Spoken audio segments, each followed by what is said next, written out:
মানুষ যখন মারা যায়,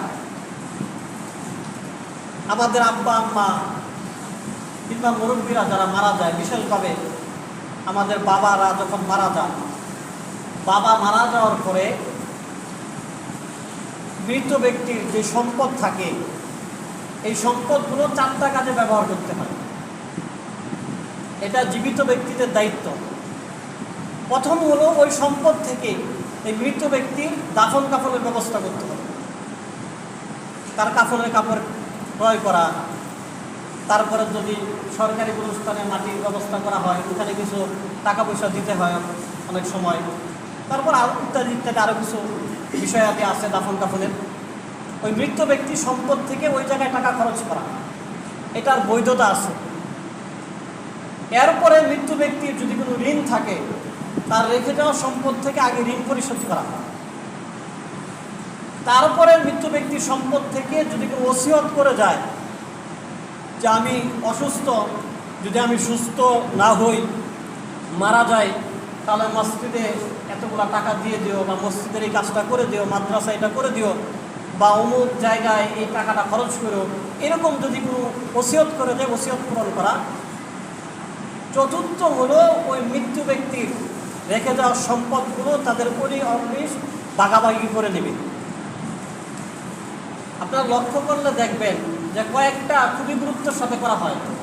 মারা যাওয়ার পরেই মৃত্যু ব্যক্তির টাকা পয়সা থেকে দাফন কাফনের ব্যবস্থাটা করা হয়।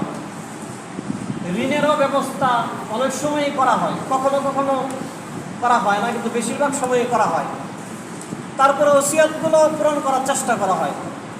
কিন্তু সম্পদ বাঁটবাটোয়ারার ব্যাপারটা একদম উদাসীনভাবে চলতে থাকে বছরের পর বছর। আমরা অনেক সময় এটা খেয়ালও করি না। কিন্তু এই 4টা কাজ মানুষ মারা যাওয়ার সাথে সাথে জীবিতদের উপর দায়িত্ব হয়ে যায়, সাথে সাথে। কিন্তু 3টা কিন্তু আমরা সাথে সাথেই করি, কখনো লাশ ফেলে রাখি না যে মারা গেছে 1 মাস পরে দাফন কাফন করবো না, থাকুক। কারণ 1 মাস পরে করার সুযোগ নাই, তো দুর্গন্ধ বের হইব। অন্য যেগুলো আছে পাওনাদার যদি থাকে, আইসা বারবার টাকা দিবে, তোমার বাবার কাছে টাকা পাই, তাড়াতাড়ি দাও। ওসিয়ত যদি থাকে, আমরা চিন্তা করি বাবা মারা গেছে, ওসিয়তটা তাড়াতাড়ি পূরণ করি। কিন্তু সম্পদ বাঁটবাটোয়ারার ব্যাপারটা কিন্তু আমরা বেমালুম ভুলেও যাই। অনেক সময় এমনও হয় যে বাবা মা মারা যাওয়ার পরে বোনেরাও মারা যাওয়ার অবস্থা হয়ে যায়, অনেক ভাইয়েরাও মারা যায়, এরপরও সম্পদ ঠিকমতো বাঁটবাটোয়ারা হয় না। কিন্তু পিতা মারা যাওয়ার সাথে সাথে একদম তার দম বের হওয়ার সাথে সাথেই তার সম্পদের মালিক এই 4 শ্রেণীর মানুষ হয়ে গেছে। একটা তার দাফন কাফনের কাজ, একটা ওসিয়তের কাজ, একটা হলো ঋণের কাজ, আর একটা হলো ওয়ারিশরা। পিতামাতা মারা যাওয়ার সাথে সাথেই এই সম্পদের মালিক আর কোনো এক ছেলে নাই। আমি যদি আমার বাবার বড় ছেলে হয়ে থাকি, আমার বাবা মারা যাওয়ার সাথে সাথে এই সম্পদের মালিক শরীয়ত অনুপাতে, শরীয়তে যে মিরাসের যে বন্টন, ওই বন্টন অনুপাতে আমার যদি 4-5 ভাই বোন থাকে, সমানভাবে হকদার হয়ে গেছে সাথে সাথে, মারা যাওয়ার সাথে সাথেই। কিন্তু এই সম্পদ যদি 20 বছর পরে, 40 বছর পরে, 50 বছর পরে ভাগবাটোয়ারা করা হয়, এই 50 বছর পর্যন্ত ভাইয়েরা, বিশেষভাবে ভাইয়েরাই তো সম্পদের তদারকি করে, তাহলে ভাইয়েরাই 50 বছর পর্যন্ত এই বোনদেরকে ঠকাইতেছে। এই 50 বছর পর্যন্তই ভাইয়েরা কিন্তু এতিমের মালগুলোই ভক্ষণ করতেছে। কোন এতিম? অসহায় এতিম না, আমার একদম মায়ের পেটের ভাই বোন, তাদের সম্পদ, আমার বাবার উরজ্জাত ভাই বোনের সম্পদ।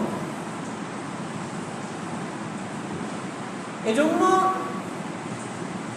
কিছু দিনদার পরিবারে দেখা যায় যে মারা যাওয়ার 2-3 দিনের ভিতরেই এই সম্পদ ভাগবাটোয়ারা করা হয়। সামাজিকভাবে আমরা হয়তো অনেক সময় মনে করি যে মাত্র বাবা মা মারা গেছে, সন্তানগুলোকে মনে এখনই সম্পদ ভাগবাটোয়ারা করা শুরু করে দিচ্ছে।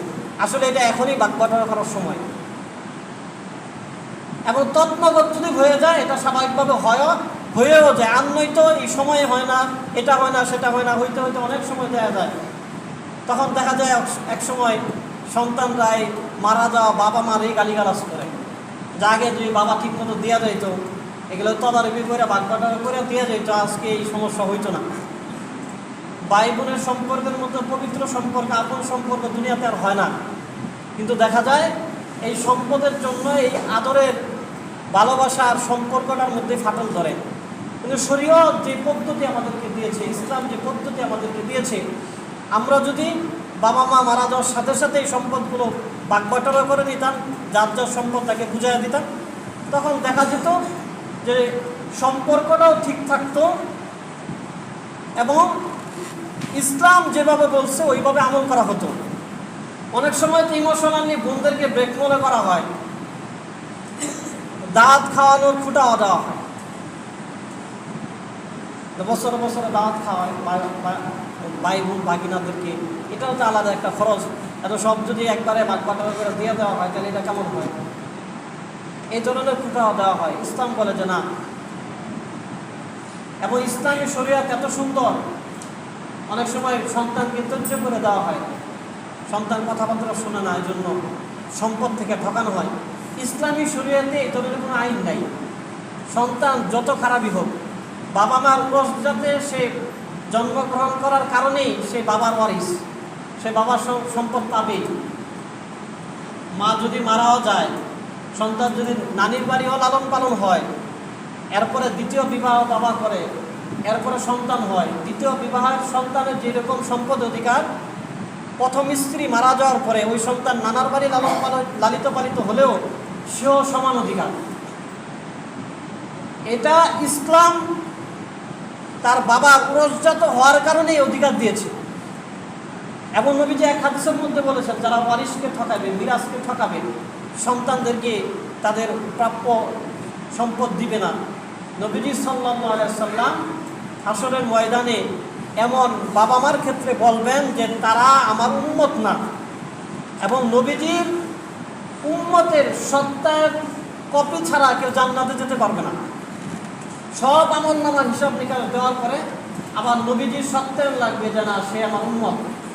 কিন্তু যেই বাবা মা সন্তানদেরকে সম্পদে ঠকাবে, নবীজি সাল্লাল্লাহু আলাইহি ওয়াসাল্লাম তাদেরকে দিবেন না। এজন্য আমরা এতিমদের মালের ক্ষেত্রে এই জিনিসগুলো লক্ষ্য রাখবো। আল্লাহ সুবহানাহু ওয়া তাআলা আমাদেরকে তৌফিক দান করেন।